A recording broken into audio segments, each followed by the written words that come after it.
Hello, everyone. Hello. Namaste.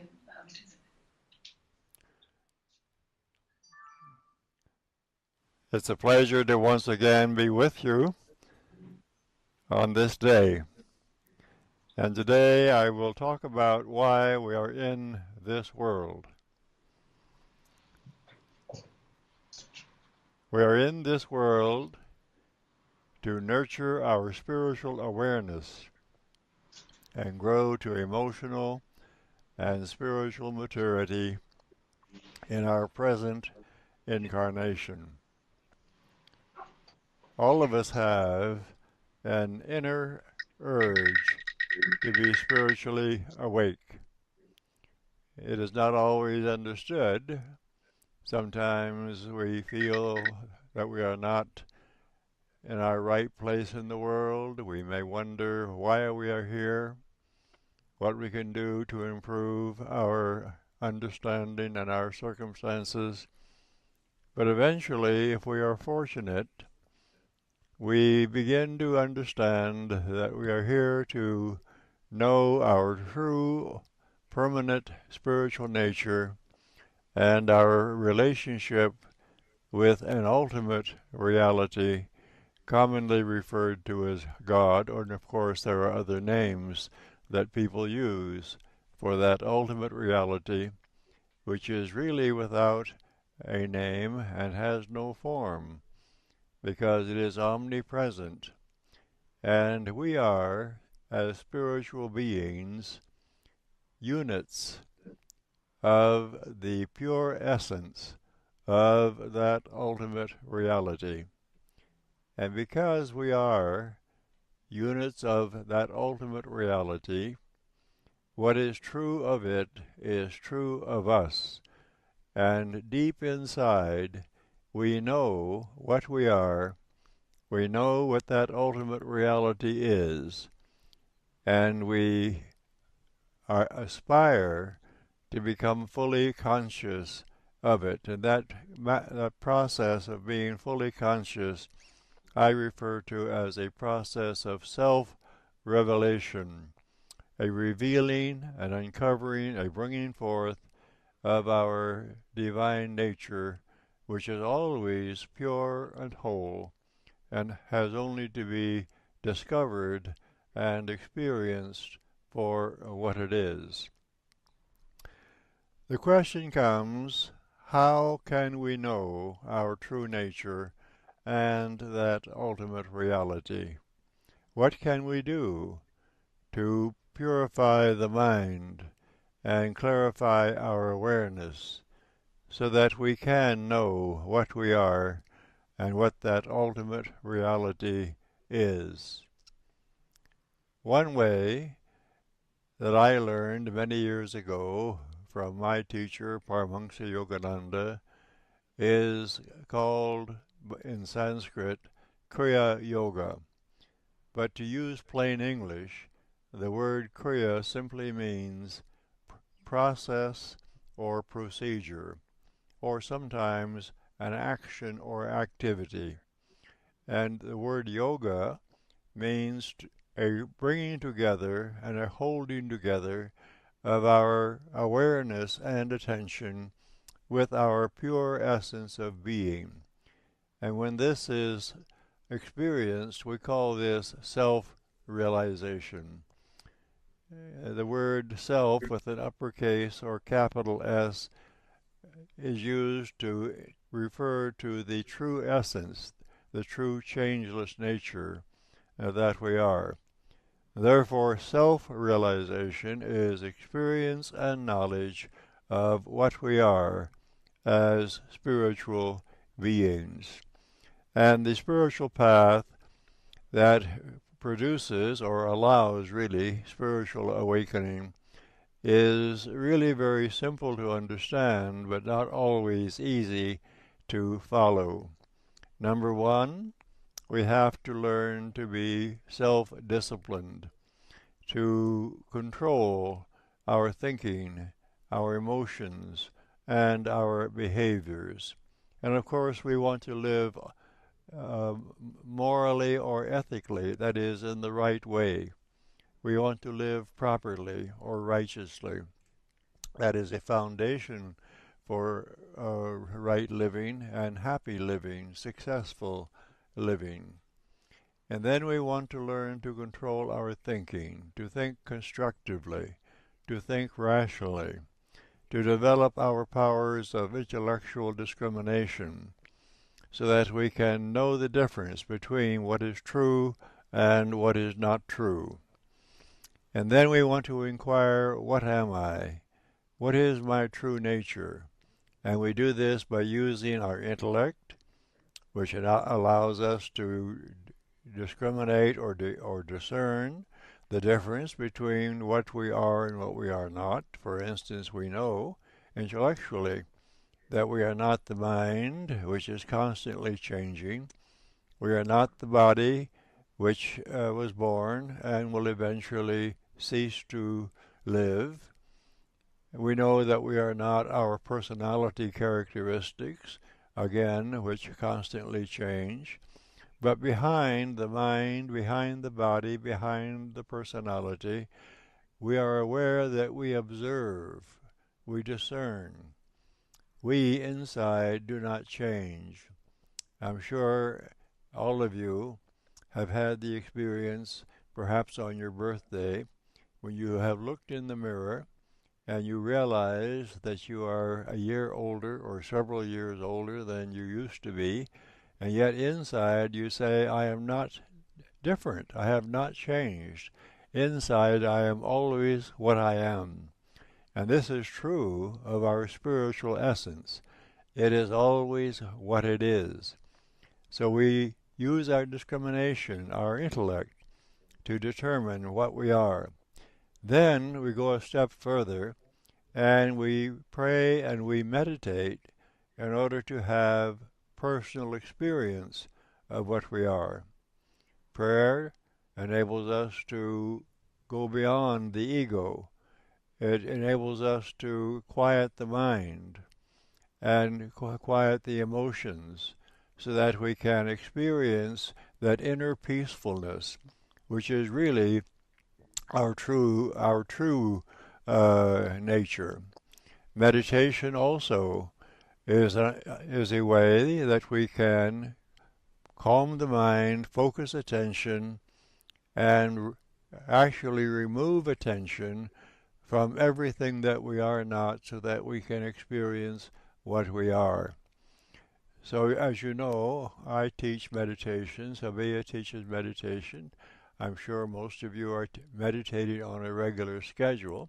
And by the way, that's important, to meditate on a regular schedule, just as you pray on a regular schedule, so that, number one, we do not become forgetful, that we don't forget our relationship with God or the infinite.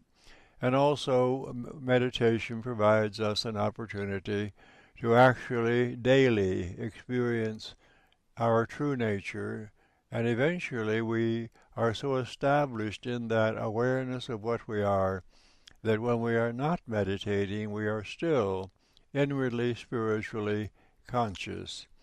And that is the ultimate aim, really, of meditation practice, to get to that place where even after meditation, our awareness is clear, our understanding is flawless, and we are always conscious of living in this wholeness of this one reality we call God or ultimate reality. That realization is what we call liberation of consciousness. It is total freedom, even while we are embodied.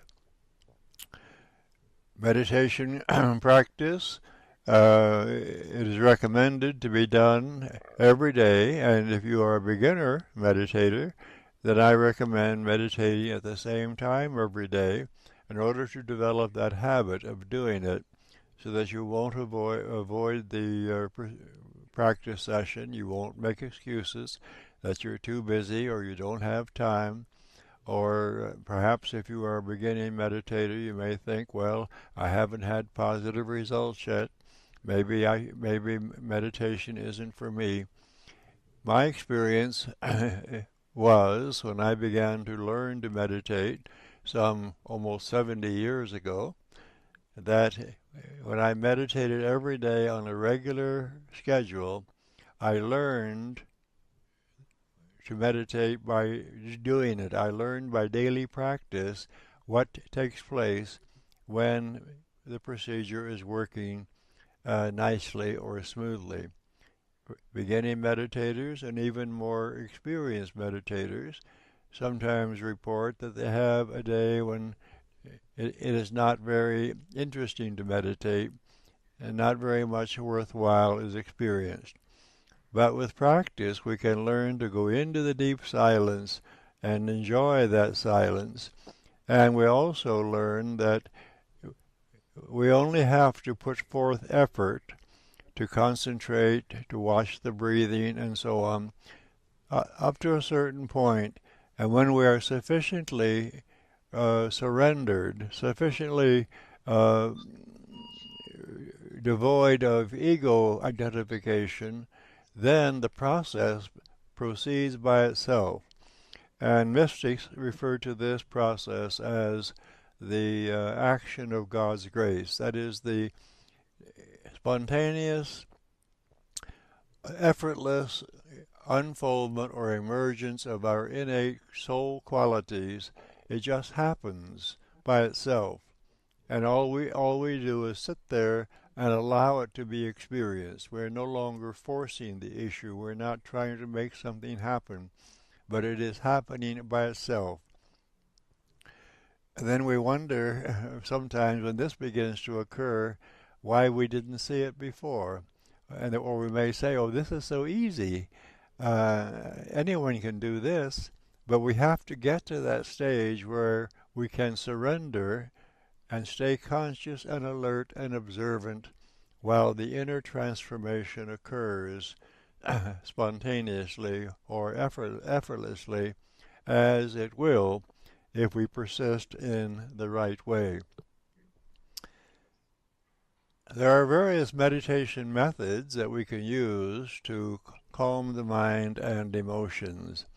And the easiest for beginning meditators, and even it is useful for advanced meditators, is simply to observe the breathing rhythm.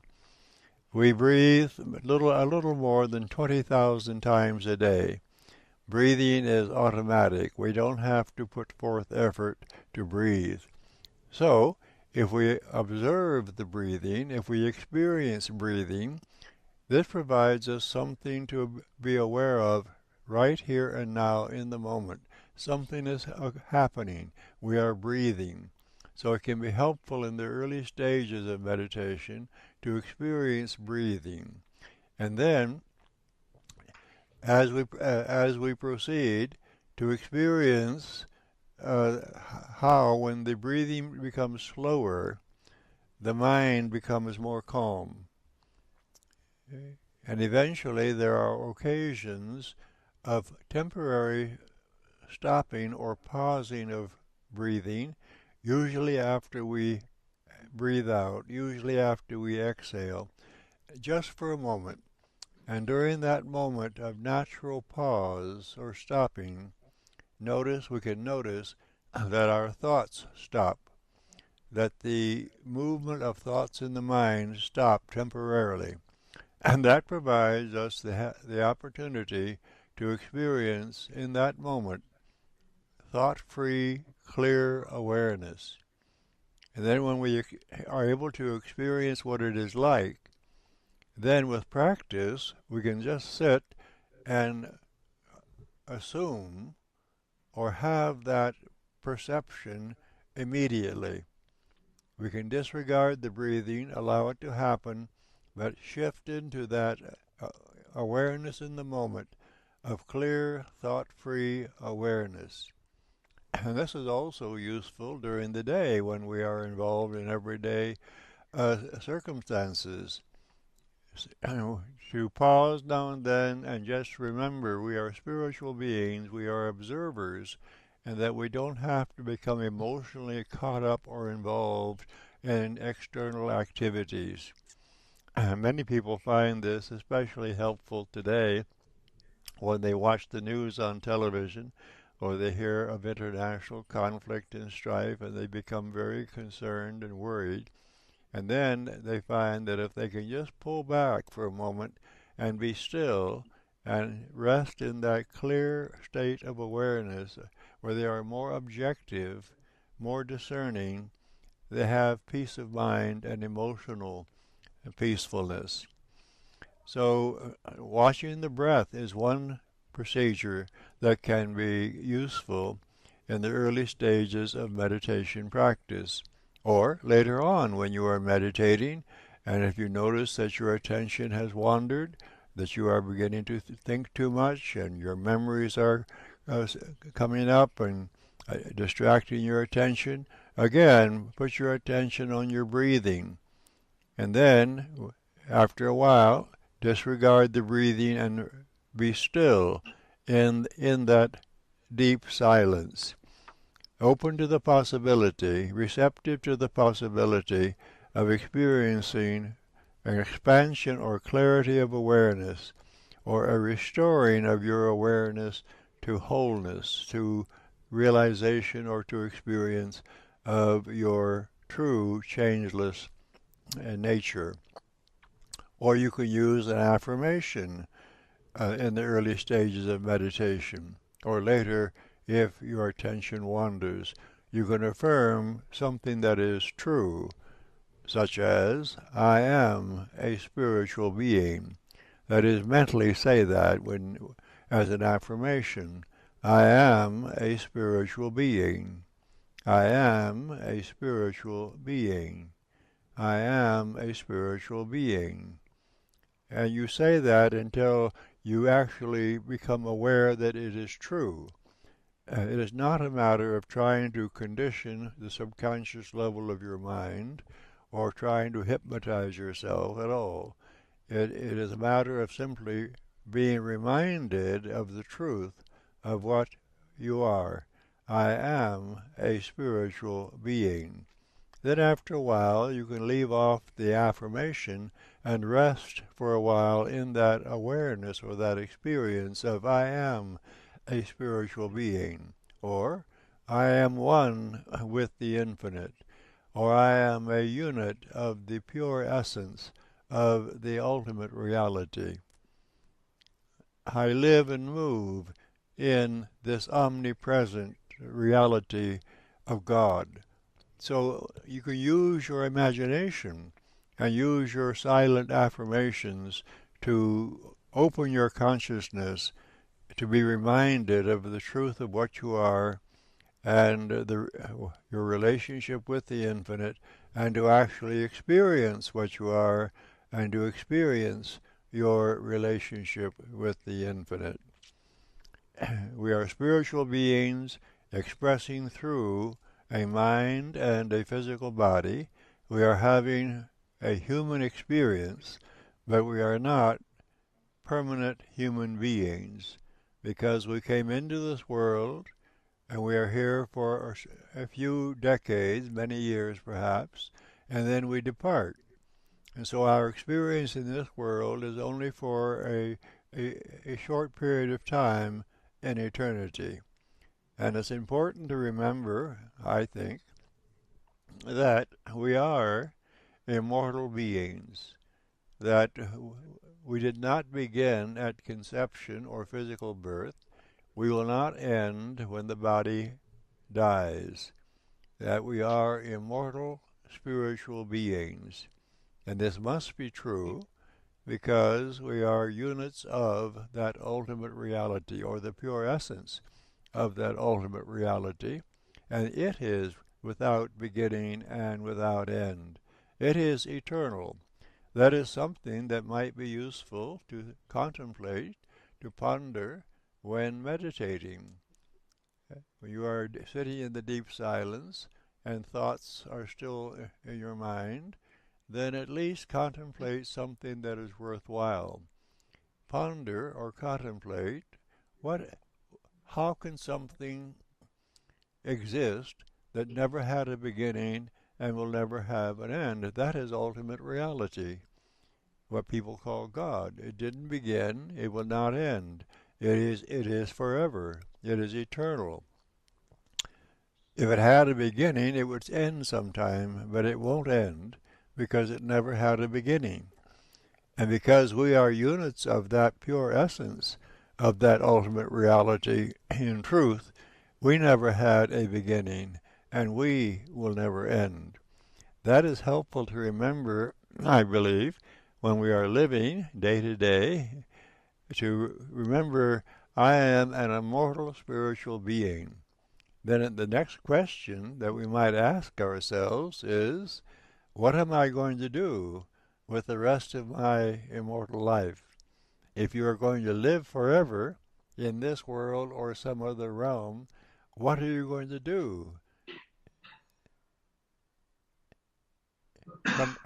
from now on? How are you going to live? What are you going to experience? What are you going to do that will be of value or help to others and to the environment and to the processes of evolution? And that's a positive subject to think about, because so many people who think they are mere human beings think in terms of one short incarnation, getting through this life with perhaps a hope of heaven or a pleasant afterlife. I think it is more useful to think in terms of what am I going to do for the rest of my immortal life. And this to me seems to remove all sense of limitation. And also it should prompt us to be more self-responsible for our thinking and our behaviors right here and now. If we're going to live forever, then we ought to learn to live in the right way beginning now. So I emphasize that it is possible to live spiritually conscious and freely without limitations in this incarnation and ever after. In the idea of liberation of consciousness is this. Liberation is the state of consciousness or that condition of consciousness when the purity of awareness or consciousness is the same as the purity of one's essence of being. When there is no difference between the purity of my awareness or consciousness and my true nature, then that is liberation of consciousness, or it is complete spiritual enlightenment. We read about people who are said to be spiritually enlightened, and perhaps we are inspired by their lives, by what they say, by what they have realized. But it's important for us, I believe, to remember that we can be spiritually enlightened. This was something that my teacher, Paramahansa Yogananda, frequently reminded me about. When I first met him in December 1949, I had a private conversation with him. I asked if I could be his disciple, his student, and he accepted me in that relationship. And after he had advised me about how to live in the community, the spiritual community where I was going to live for a while, for 4 years, and how often to meditate and what books to read, he said to me, read a little, meditate more, and think of God all the time. And then I visited him frequently and had the opportunity to be with him personally and to have him advise me and talk to me.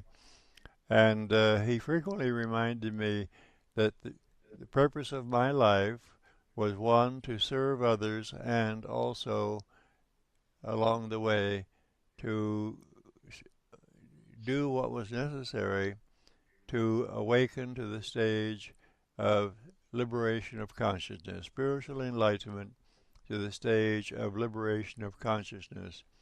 And when he told me to do that, he would say, and you can do it. In other words, he was very encouraging. He didn't say that only a few people can be self-realized or enlightenment.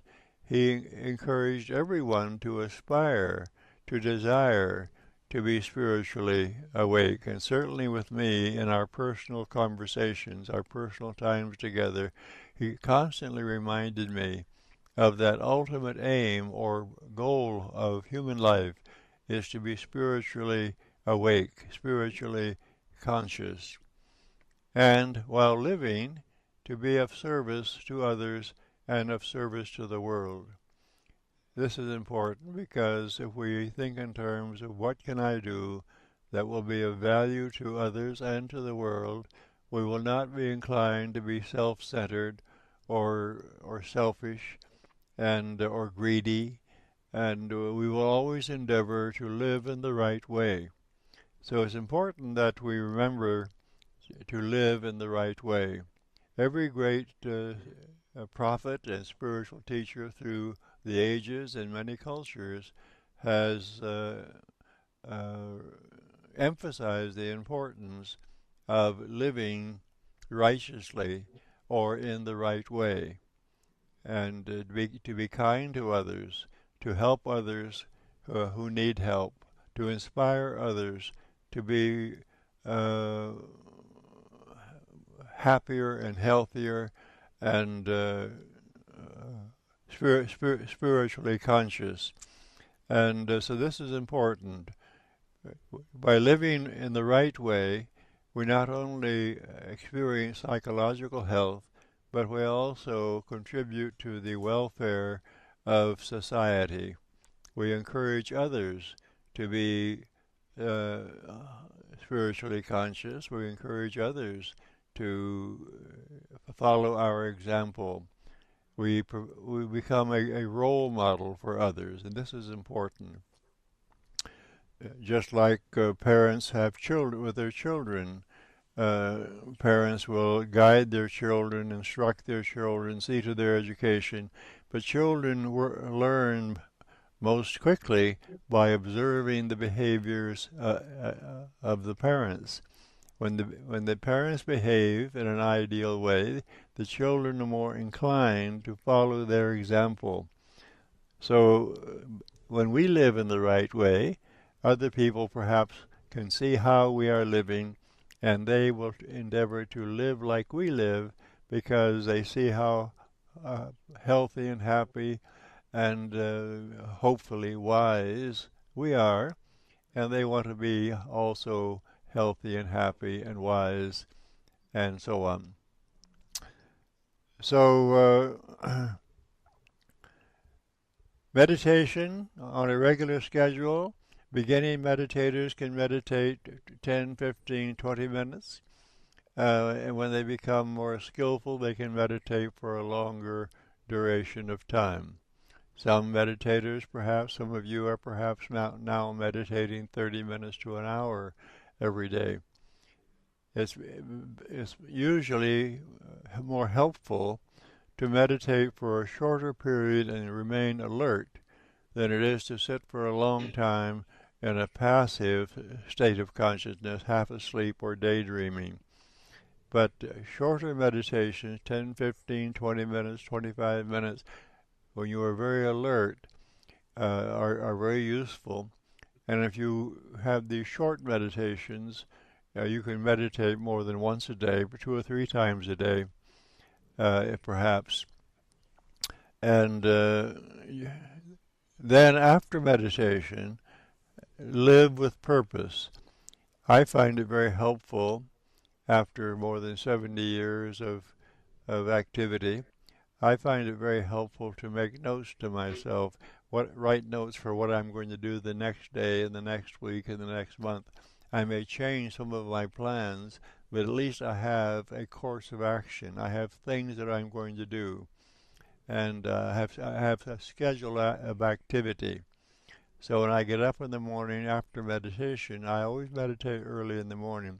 But after meditation, I know exactly what I'm going to do next. Usually, I write articles for our publications, or our Truth Journal magazine, or I edit books, or I plan classes and retreats. Mostly what I do is related to ministry activity. It's related to serving others. But I have an outline, a schedule, and so I'm always forward looking. And after 70 years on this spiritual path, since I met my guru, Paramahansa Yogananda, I am as enthusiastic and as interested in doing what I do as I was in those early years. I am never bored. I am never tired. I never think, oh, I'm going to retire now and play golf or go fishing or do whatever people do when they stop working. I don't think like that. Yogis don't retire. They just keep living. And I recommend that, Now, if you have a job or a profession, and when you get to be 60 or 70 years of age, and you can afford to retire from doing that, that's all right. But then do something worthwhile. Don't just sit back and say, now I'm going to wait until I die. Have something to do when you retire. Have something that's of interest, that's of value, so that you will be enthusiastic and forward-looking all of your life. Because remember, you live forever, so don't decide that you're going to quit work and dry up and die. Stay interested in doing something that is worthwhile. So I am very enthusiastic about what I do, and life is enjoyable. And so naturally, since I find living like this enjoyable, I'm inclined to recommend that others think like this and have a life that is worthwhile. And never stop learning. We can always continue to learn. I am still learning. Thankfully, I'm glad about that. I always have new insights, new discoveries about myself and about my relationship with the infinite. And Paramahansa Yogananda, my teacher, used to say that spiritual growth, spiritual awakening is ever new, is constantly new. There's always something new to experience, something new to discover. And I'm sure many of you have experienced that as time has gone on, you have discovered that by comparing where you are with where you were in the past, that you have grown, that your understanding has improved, that you are wiser than you were, hopefully, happier than you were, more peaceful than you were a few months or a few years ago. And now and then a person will ask me the question, or they'll tell me first, they'll say, I don't think that I'm making progress on my spiritual awakening path. I meditate, I try to do everything that I know to do that's right and proper. I don't think I'm making very much progress. But then I will ask, are you more peaceful? Well, yes, they will say. Are you happier now? Yes, I am. When you read the scriptures, do you understand them more clearly? Well, yes. Well, then you're making progress, aren't you? If you have more peace of mind, more emotionally stable, have a greater sense of purpose in life, and when you read the scriptures or the writings the writings of saints, and what you read now makes more sense, you comprehend it, you understand it better than you did before, then you're making progress. So progress is not always measured by revelations that we have during meditation, by light that we see or experiences of ecstasy, because these perceptions come and go. They they emerge, we have them, they may be enjoyable, they may be interesting, and then they fade. But what doesn't fade is our conscious awareness of our true nature and our vivid realization of our relationship with the wholeness of life or with the infinite. That is permanent. That is of value. That provides a foundation for living. So this is important to, I believe, to constantly be alert to those useful changes that occur in our mind, in our awareness, in our daily experience, that indicate that we are on the right track or the right path, the right spiritual path for us. When meditating, it is useful to get to the place where we experience pure awareness, pure consciousness, without the intrusion of thoughts or emotions. But remember, at this stage, we are alert, we are aware, we are observant. This meditative state is called superconsciousness. And the word superconscious is from super. Super means above or beyond. Superconsciousness is above or beyond ordinary, everyday states of consciousness, beyond subconscious states, beyond ordinary waking states that are mixed with thoughts and emotions, and certainly beyond sleep, state of sleep. It is a superconsciousness is being fully alert, fully observant in the moment, without any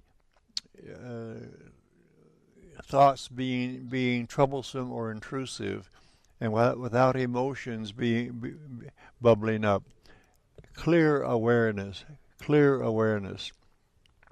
That is not yet self-realization or God realization or self or God experience and knowledge, but it is a good starting point, because from there we can proceed to concentrate or contemplate on knowing our true nature and that ultimate reality, without having the concentration disturbed by restless thoughts or unsettled emotions. The basic text in which Kriya Yoga or spiritual practice is described for yogis is Patanjali's Yoga Sutras. And in the third chapter of that text, Patanjali describes meditation as uninterrupted flowing of attention to the object or the ideal being contemplated. Uninterrupted flowing of attention to that ideal or that object. The result of meditation, continued meditation in that way, is that we either identify with what we are concentrating on. Say perhaps you are contemplating subjective light or subtle sound or pleasant feeling or your thoughts of ultimate reality. And then for a while you experience such identification with that just for that little while you are not aware of a difference between you and what you were looking at. After coming out of that meditation experience, you have the memory of seeming to have been one with it. Of course, you were not one with it, but your attention was identified with it. That is a useful state of meditative experience, but it is not the ultimate. Because when you come out of meditation, you only have the memory of the experience, but you may not be changed psychologically or spiritually. You may have had a pleasant interlude of meditation, but when you come out of that, you are the same as you were before, except you have the memory of that experience. But beyond that is what we call a transcendent experience or realization, when you go beyond the mental picture or the object that you were concentrating on.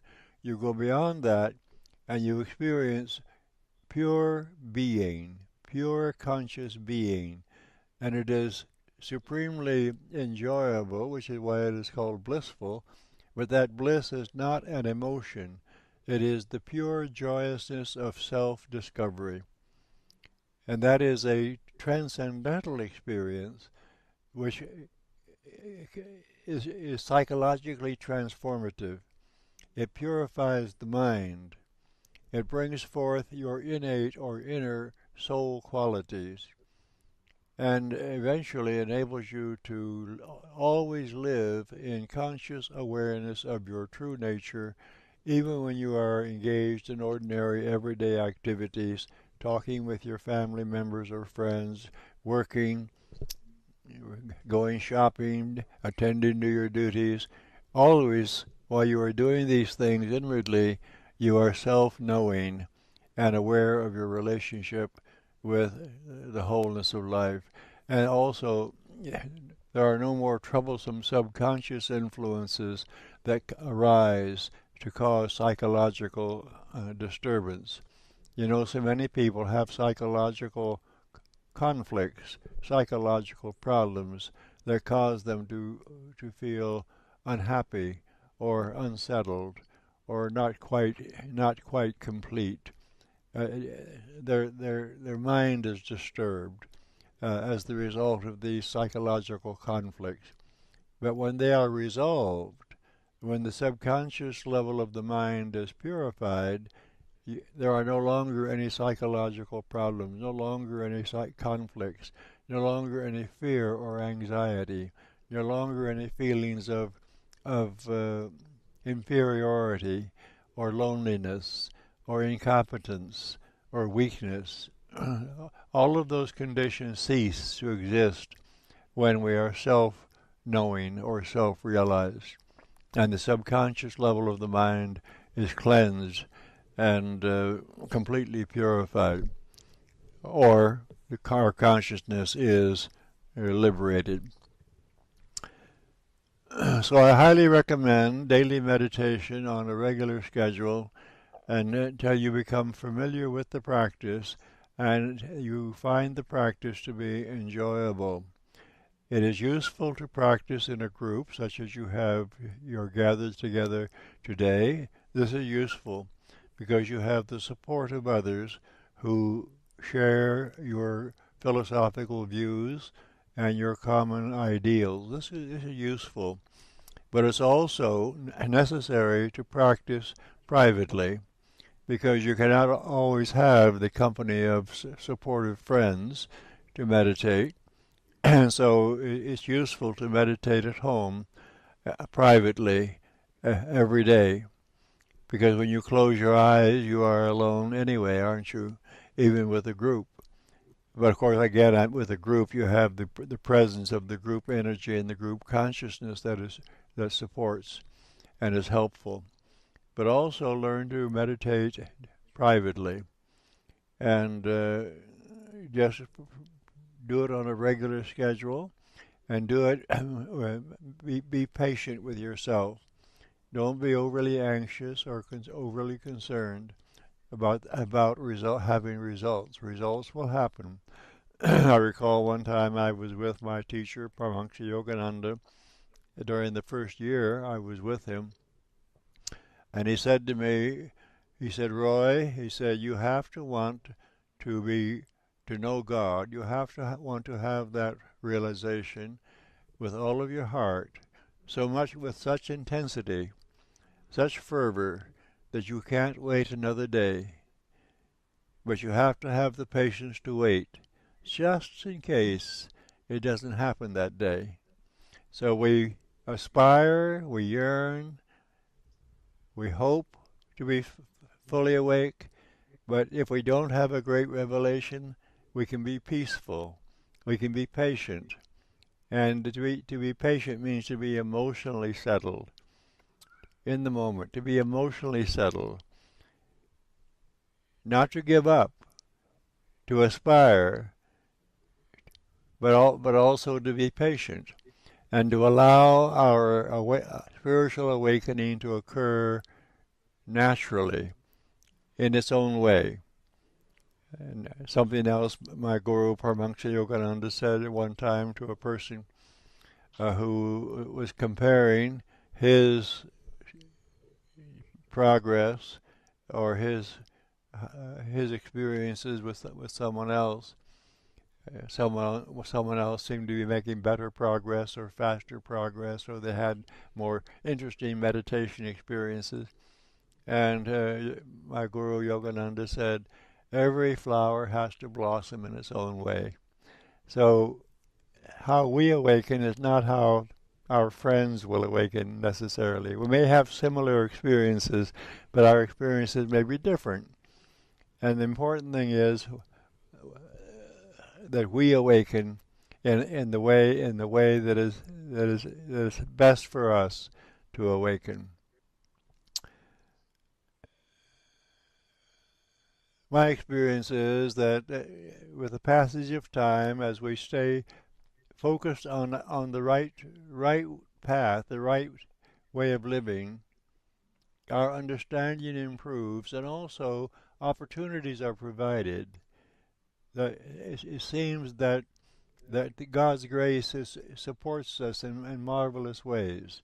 Opportunities are provided, the right experiences occur, the right relationships happen, the right people come into our lives, the positive ideas emerge in our minds, and so it's obvious that we are being assisted by the innate intelligence, or the intelligence that it pervades the universe. We are being assisted. I remember one time Paramahansa Yogananda said to me and a few others, when he was reminding us to prepare ourselves for ministry service in the future, he said, these transformative changes in the world will occur whether we personally participate or not. But how much better it is for us to participate, because when we do, we are carried along by the momentum of these evolutionary processes. So I've experienced this. When we are living right, with the right attitude and the right behavior, there seems to be a larger something, a universal intelligence that is supportive of us, that carries us along, that opens the doors for us, that provides opportunities, that makes our life more meaningful. And so it's sort of wonderful to experience this, to see how the universe works. And really the universe is pervaded by an intelligence, which is the intelligence of ultimate reality. And I frequently say that there is an enlivening power that is nurturing the universe, and we can learn to cooperate with it. I think it's useful to think in those terms. There is an enlivening power nurturing the universe, and we can learn to cooperate with it. The idea of cooperating with it, I think, is important.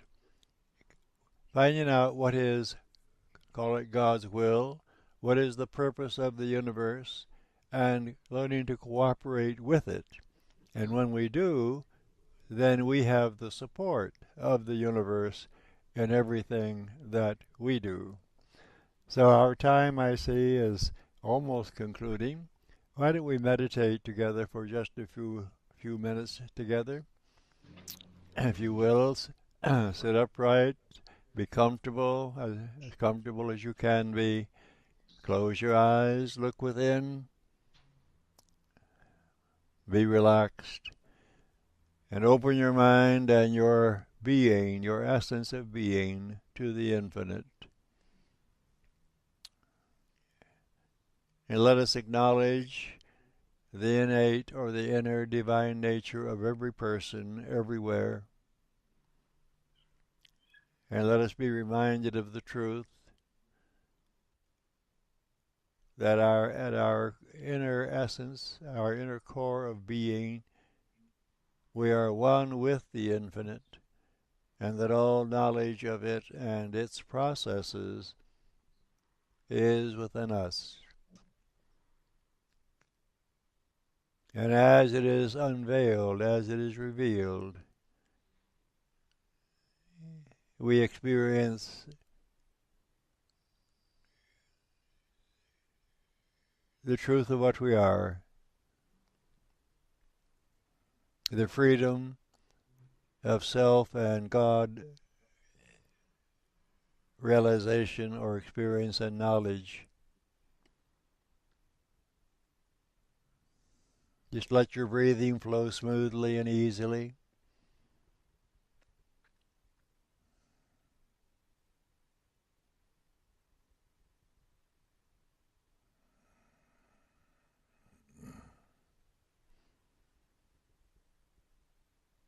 And when meditating in the earlier stages, it can be helpful to have your attention associated with the front part of the brain up between your eyebrows and the higher brain. And doing this can help to focus your attention inward, withdraw your attention from externals.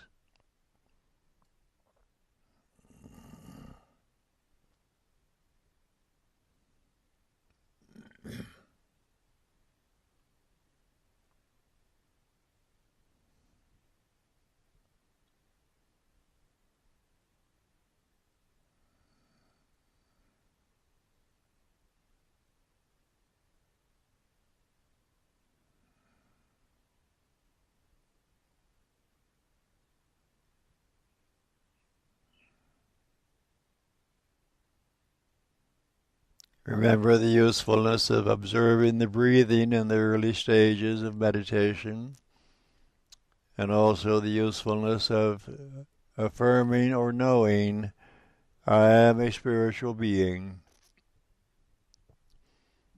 You may mentally say it to begin with, and after a while you can just know it. I am a spiritual being.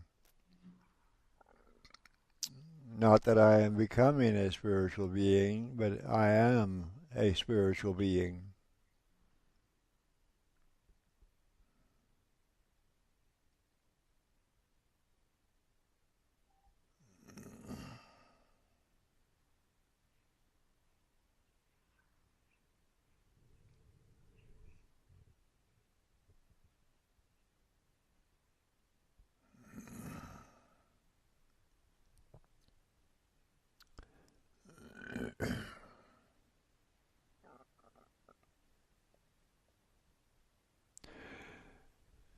And before concluding,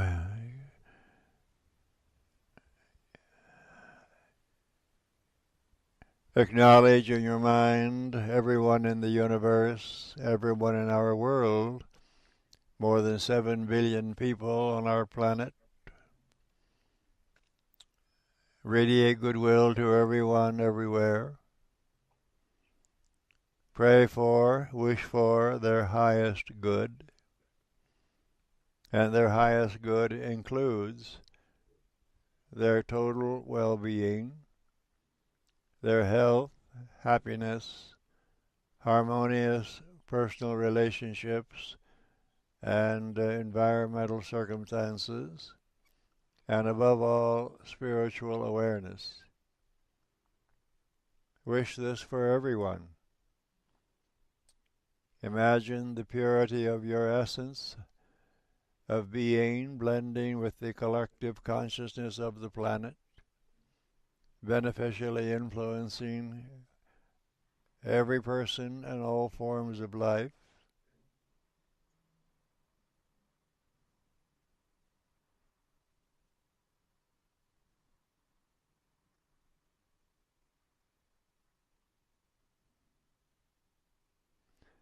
And when you practice this every day at the end of your private meditation, which I recommend that you do, you may sit for as long as you feel inclined to sit until you feel a sense of wholeness, of satisfaction, of peacefulness, and gratitude.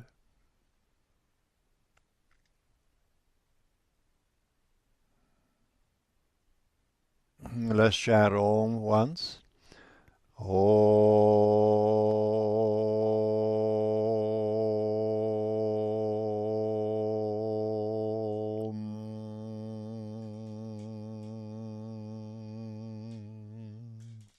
Peace. Thank you for this opportunity of being with you today. And thank you, Sabiha, and your friends for this gathering and for your kind attention and participation. And thanks so much also for the good work you are doing in your country, your part of the world, in sharing the light with others and sharing the publications and the books. And Sabiha, I received your email the other day with a picture of the book fair and the gathering of friends who were there. So I think of you every day with love and goodwill, and look forward to our next opportunity together. Yes. Namaste.